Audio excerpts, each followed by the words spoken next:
Amin ya Allah, ya Rahman ya Rahim, Antal Jawadul Halim, wa anta ni'mal mu'in. Amin ya Allah, ya Rahman ya Rahim, Antal Jawadul Halim, wa anta mu'in. Ya Halim ya Hannan ya Maliku ya Mubin, wa la nadlabu syai'an illa anta ya mu'in.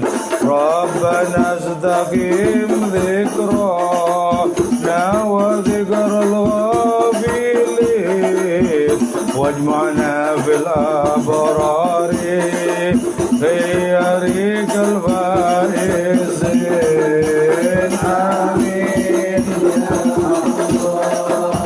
ya Rahman ya Rahim, Antal Jawadul Halim, wa anta ni'mal mu'in. Amin ya Allah, ya Rahman ya Rahim,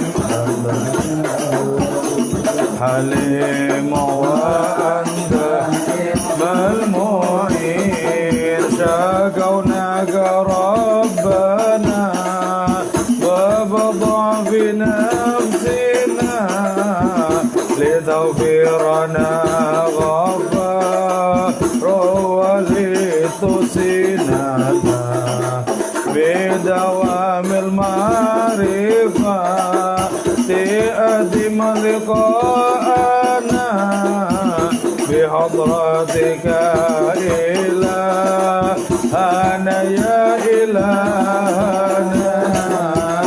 Amin ya Allah,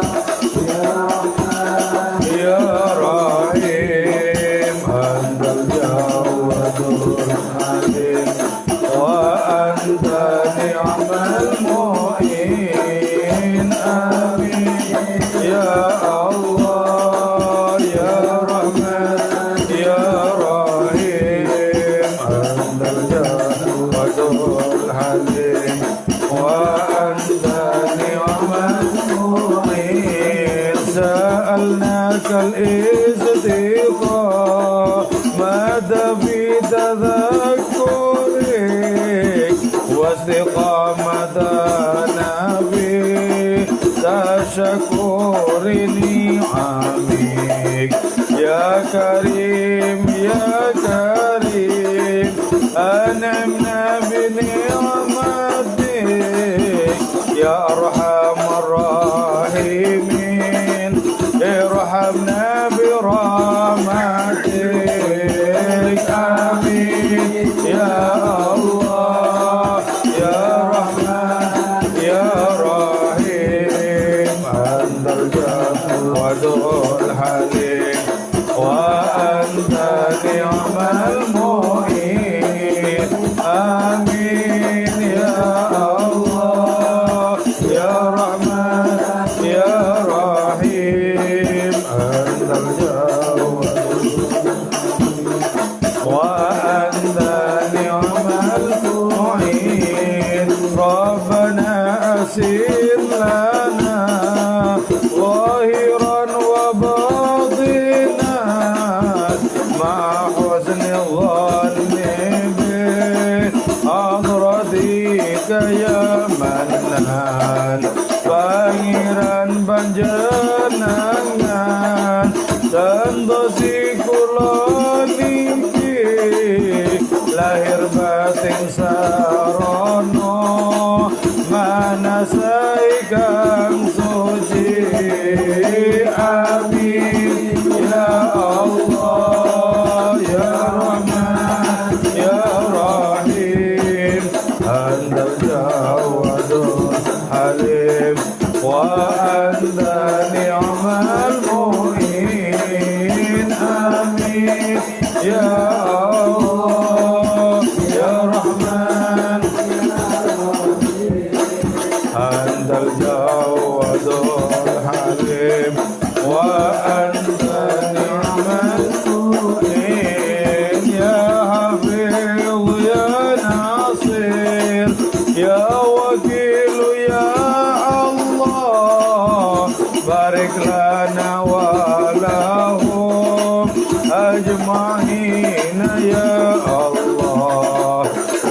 bijahin Nabi sallallahu wa sallama alaihi wa alina ma walhamdulil ahad.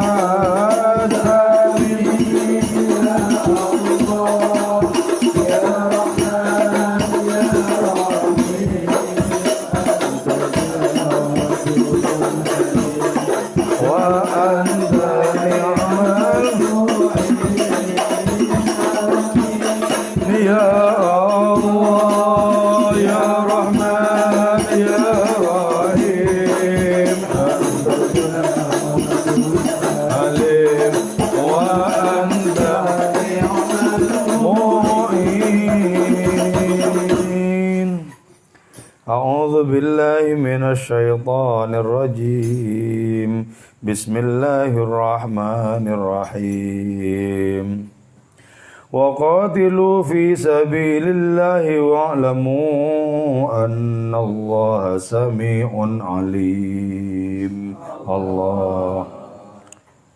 Wa in aradtum, dan jika berkehendak kalian ayyuhal mu'minun, wahai orang-orang beriman, antakunu, kepada hendaknya ada kalian minasyakirin, ialah termasuk orang-orang yang bersyukur, lini'amihi, bagi nikmat-nikmatnya Allah, al-faizin, yang beruntung, bifadlihi, dengan karunia Allah, wa ihsanihi, dan kebaikan Allah. Qatilu, berperanglah kalian, ma'al kafarati, terhadap orang-orang kafir. Di sini maksudnya bukan orang dalam artian person, tapi potensi-potensi. Allati hiya, yang adapun itu lati, al-quwa al-hayawaniyah, ialah kekuatan-kekuatan hewani, fi sabilillah, di jalan Allah subhanahu wa ta'ala, al-mufni, yang melenyapkan, lil khairi, bagi yang lain, mutlakon, secara mutlak. Ini sebuah panduan bagi orang-orang beriman yang ingin menjadi orang-orang yang bersyukur dan ingin menjadi orang-orang yang beruntung. Jadi ya, langkah-langkah agar kita termasuk orang bersyukur terhadap karunia-karunia Allah, agar termasuk orang-orang beruntung dengan adanya karunia-karunia itu, adalah hendaklah kita memerangi potensi-potensi kekafiran di dalam diri kita. Ini yang disebut dengan al-quwa al-hayawaniyah, kekuatan hewani. Jadi dalam diri kita itu ada kekuatan hewani. Yang pertama, kekuatan hewani itu berupa kekuatan binatang ternak. Jadi adanya berbagai macam keinginan kepada kenikmatan, minuman, makanan, pakaian, tempat tinggal, dan lain semacamnya, itu kekuatan hewani itu. Jadi kekuatan hewani ini jangan dibiarkan menguasai dan mendominasi diri kita, jangan. Tapi juga kekuatan hewani ini bukan dilenyapkan, tidak. Jadi bukan dibunuh. Kekuatan hewani itu mesti diberi nilai-nilai kebaikan, nilai-nilai keilahian. Misal ya, kita makan, pastikan kontraknya dengan Allah, yaitu ketika menjadi energi, energi itu dipakai untuk bersembah sujud.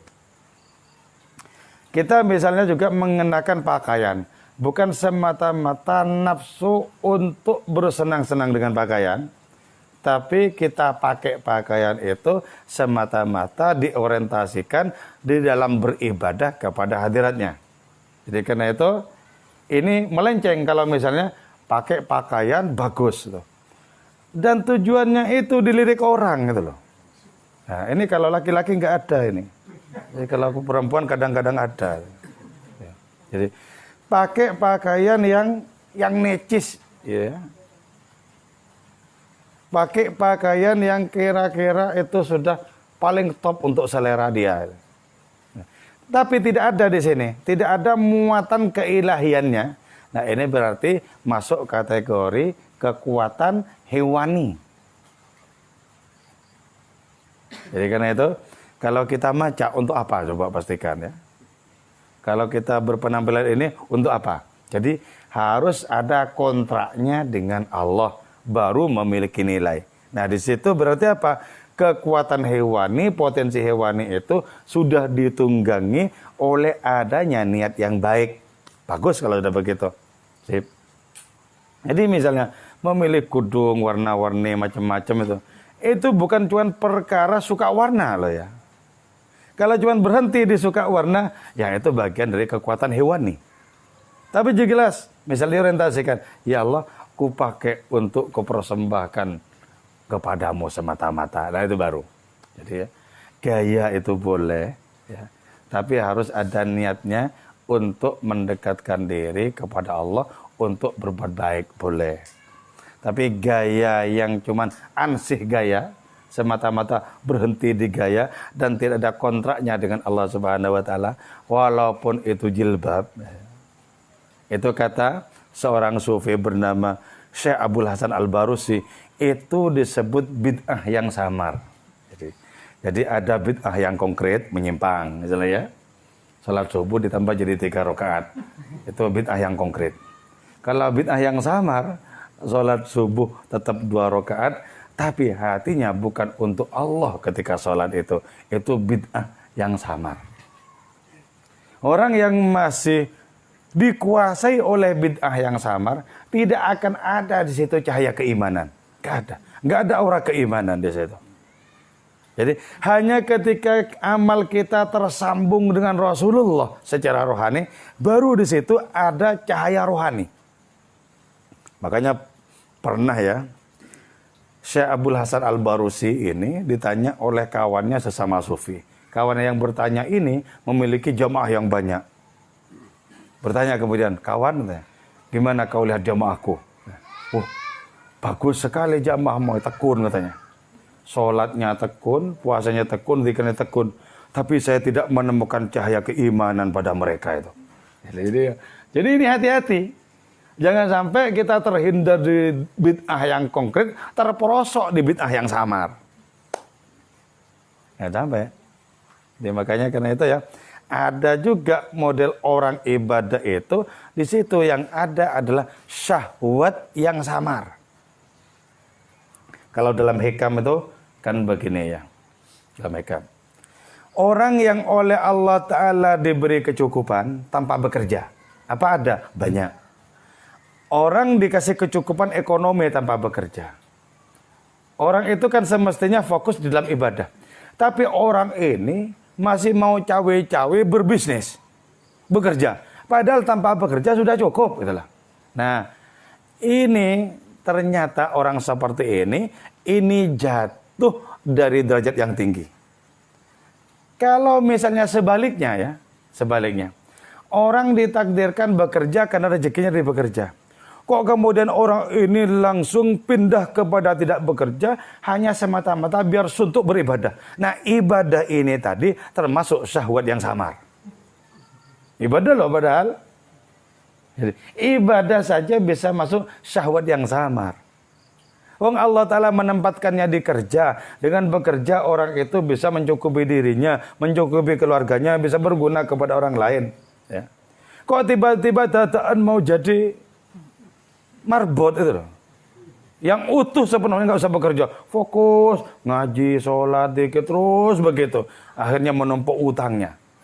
Nah, ini sesungguhnya ibadah seperti ini masuk kategori syahwat yang samar. Sama tadi ada bid'ah yang samar. Oke.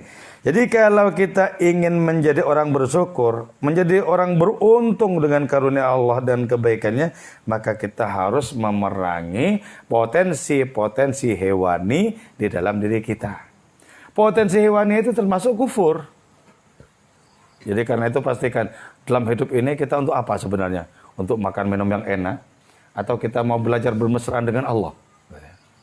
Jadi harus bisa dipastikan bahwa tujuan kita ini adalah semakin bertambah umur, semakin bermesraan dengan Allah dan merasakan kelezatan, kenikmatan dekat dengan hadirannya itu.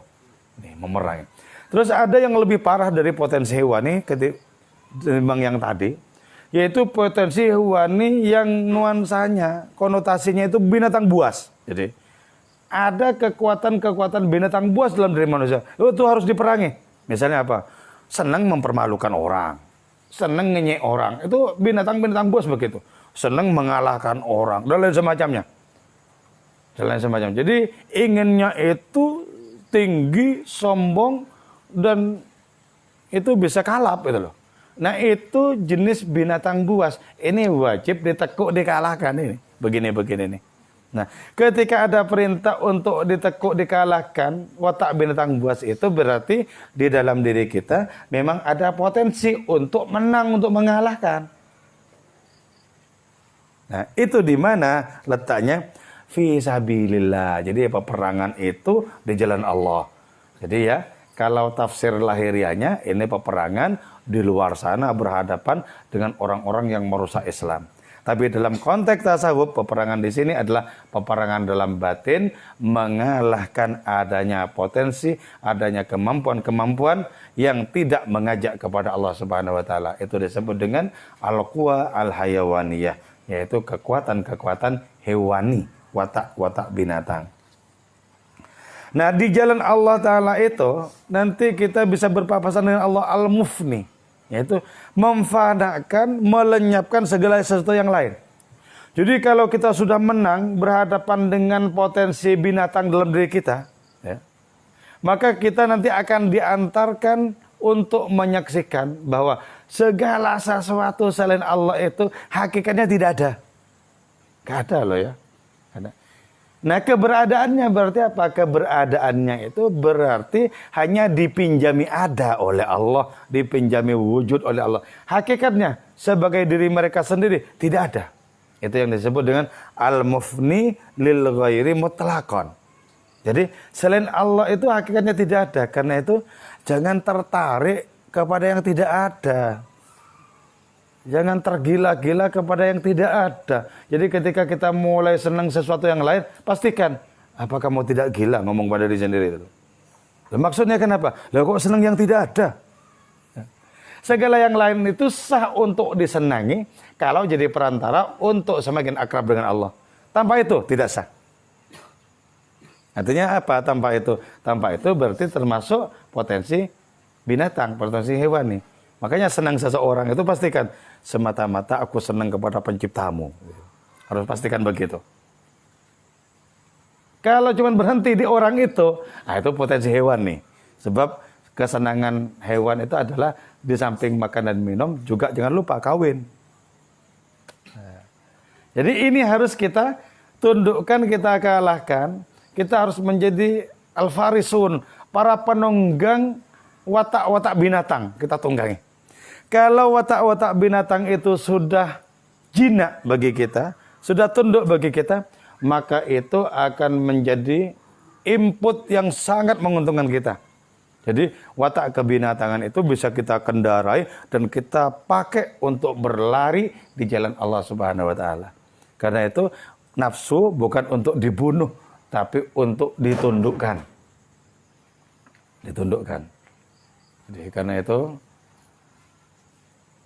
meninggalkan sunnah Nabi ya dengan cara tidak nikah itu nggak benar,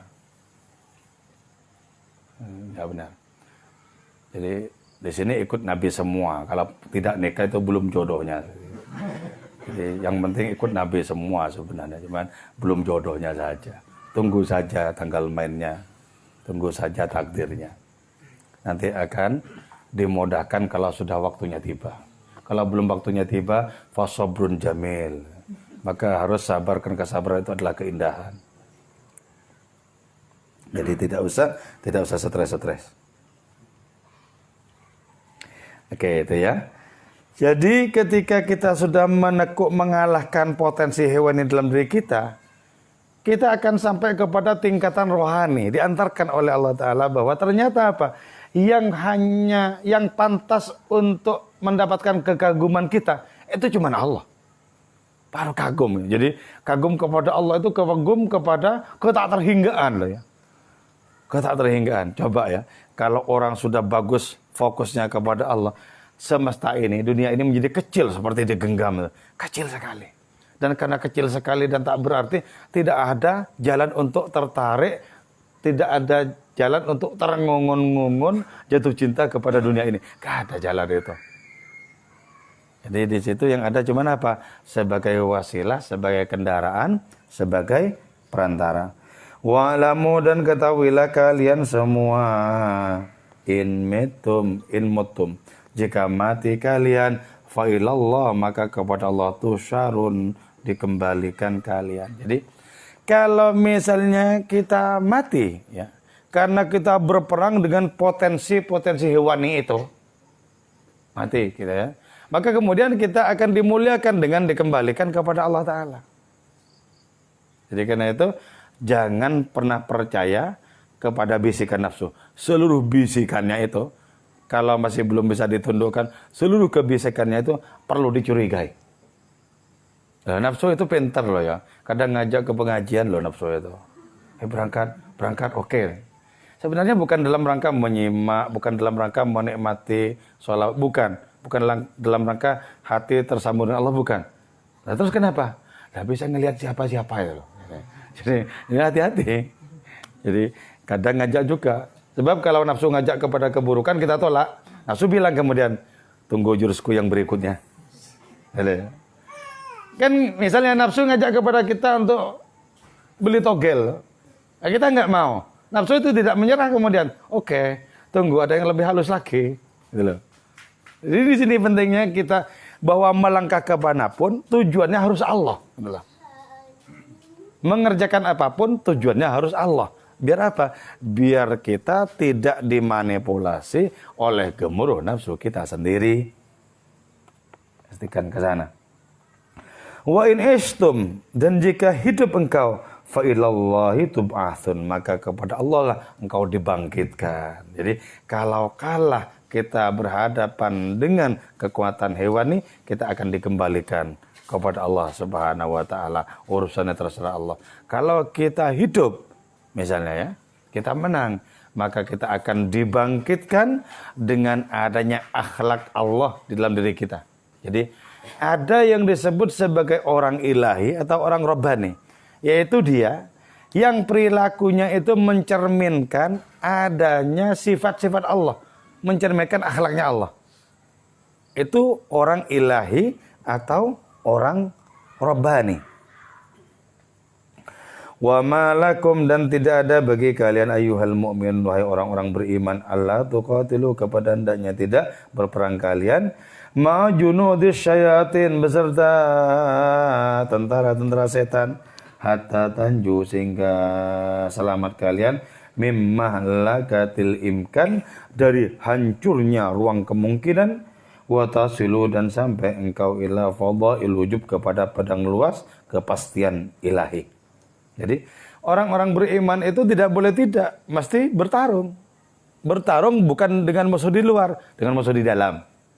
Saya, misalnya kita seringkali lalai atau lupa kepada Allah, itu diperangi.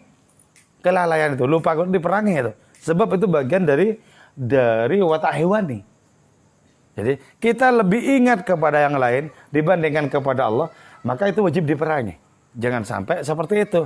Sebaiknya adalah kita lebih banyak fokus kepada Allah dibandingkan kepada yang lain. Jadi mesti pertarungan itu pasti. Jadi karena itu bagi orang yang sadar, hati yang merupakan tempat pertarungan antara roh dan nafsu, hati itu bisa lebih gemuruh dibandingkan perang Badar. Hati itu bisa lebih bergemuruh dibandingkan dengan perang Kurusetra. Karena misalnya mau ditekuk dikalahkan nafsu, nafsu melawan. Mau ditekuk, melawan lagi. Jadi nafsu itu tidak mungkin langsung tunduk begitu saja tanpa syarat, nggak mungkin. Kita harus berjerih payah. Berjerih payah. Nah, sekarang begini. Apa perbedaan setan dengan nafsu? Ya, setan jelas di luar, nafsu kan di dalam. Apa perbedaan dalam praktek menggodanya itu, perbedaannya apa? Kalau setan itu begini, Yang penting manusia itu mengerjakan keburukan. Jadi kalau sudah mengerjakan keburukan, berarti setan merasa menang dan kemudian dengan begitu bersorak-sorai. Kalau nafsu misalnya ya, saya punya nafsu kepada keburukan. Saya mengerjakan keburukan yang lain, tetap saya mengejar keburukan yang ini. Jadi tidak cukup, satu itu enggak cukup.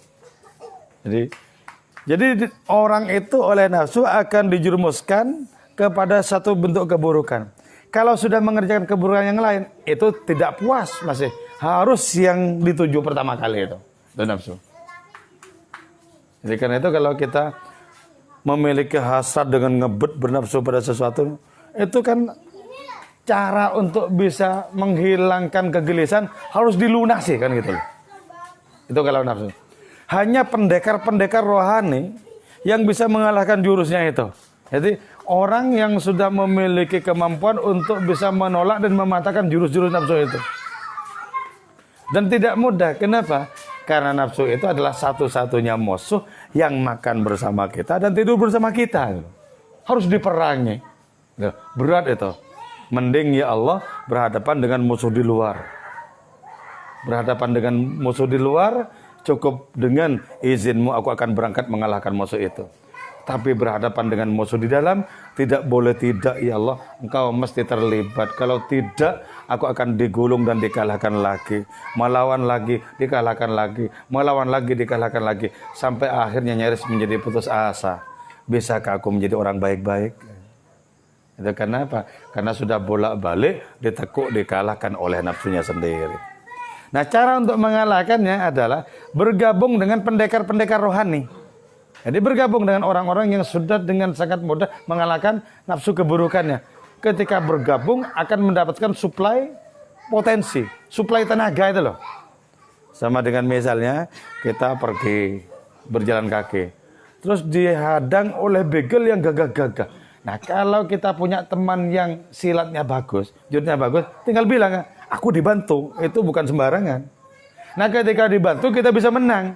Tapi ketika kita hadapi sendiri, tewer-tewer, kalah lagi, ambruk lagi. Jadi kita harus memiliki perhitungan yang jelas. Yang mau kita hadapi itu seberapa kekuatannya dan kita seberapa, kan gitu loh. Jadi harus jelas perhitungannya. Sama lah kalau misalnya waktu dulu kita menjadi bagian dari begundal-begundal, ketemu dengan siapa, jadi nuansanya nuansa tarung gitu ya. Kan kita harus mempertimbangkan. Ini ukurannya segini, tenaganya sekira berapa. Terus setelah itu, ini silatnya dari mana? Aku dari mana? Bagaimana bisa mengalahkan?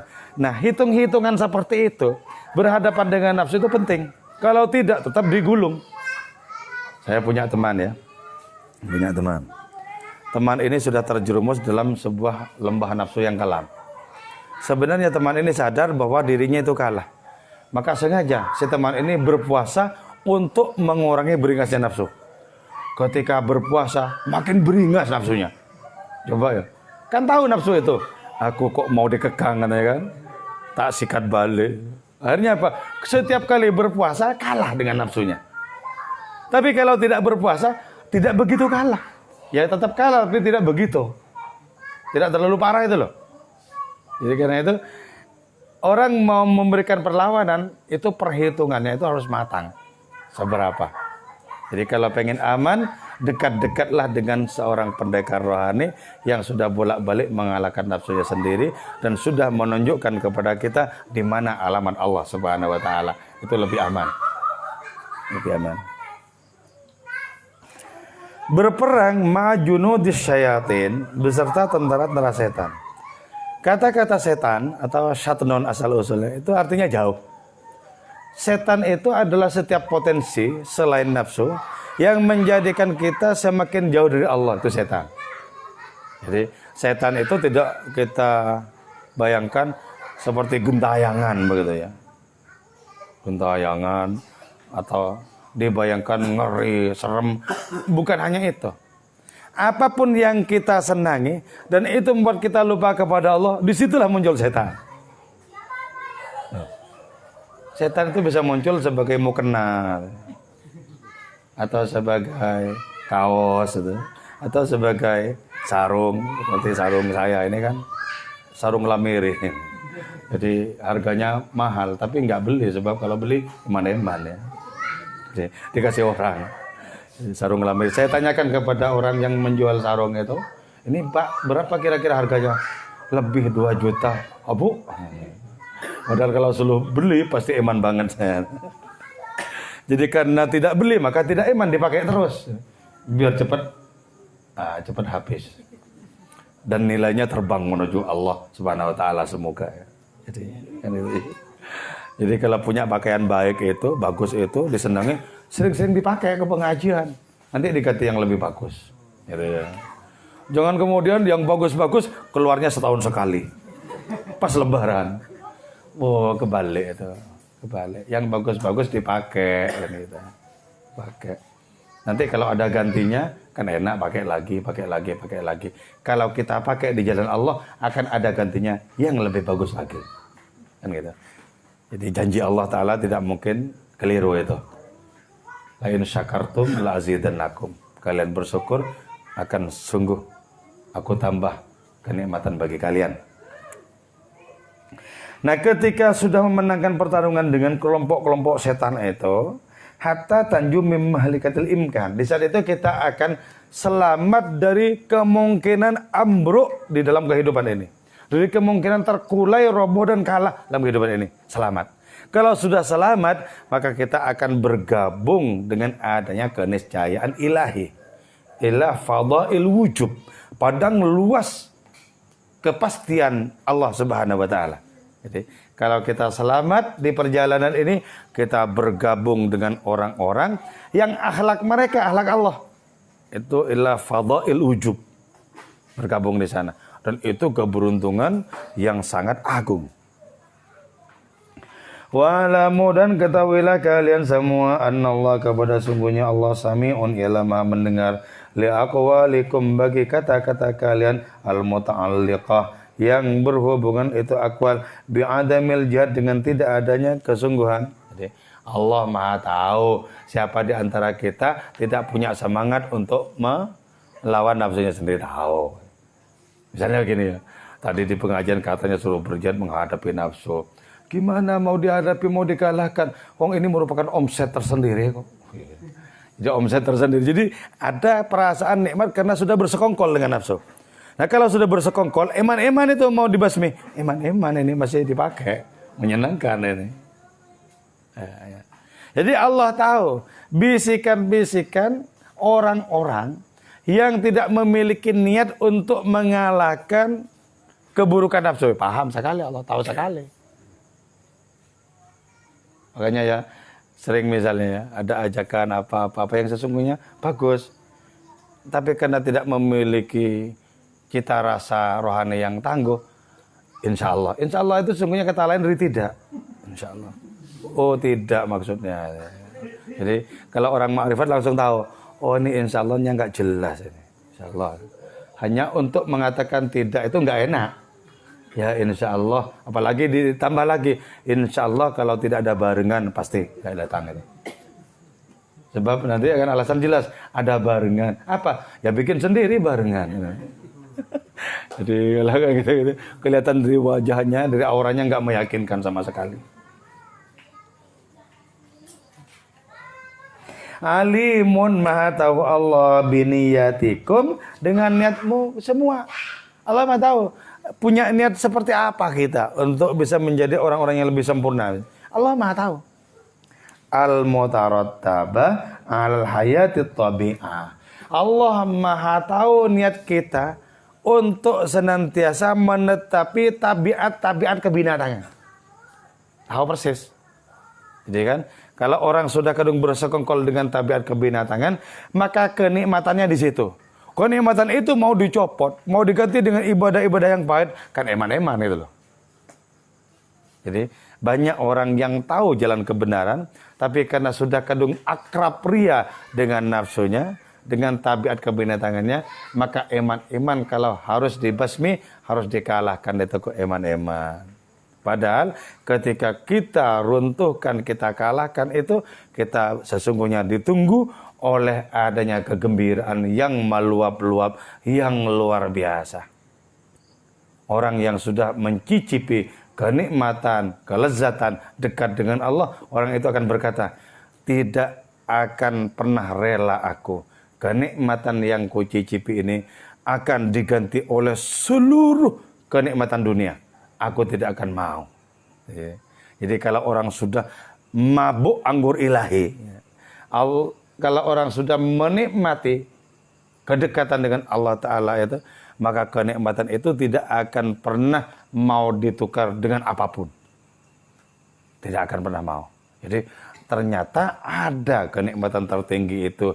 Dan para nabi, para wali sudah menuturkan kenikmatan yang mereka alami kepada kita. Tinggal kita bagaimana menyusul mereka sehingga sampai di kenikmatan yang hakiki seperti itu. Oke, moga-moga kita dimudahkan oleh Allah Subhanahu wa taala untuk semakin sampai kepada derajat yang lebih tinggi, lebih tinggi, lebih tinggi sehingga kenikmatan kita lebih bermutu di hadapan Allah Subhanahu wa taala. Amin ya mujibas sailin. Wal afwa minkum. Assalamualaikum warahmatullahi wabarakatuh.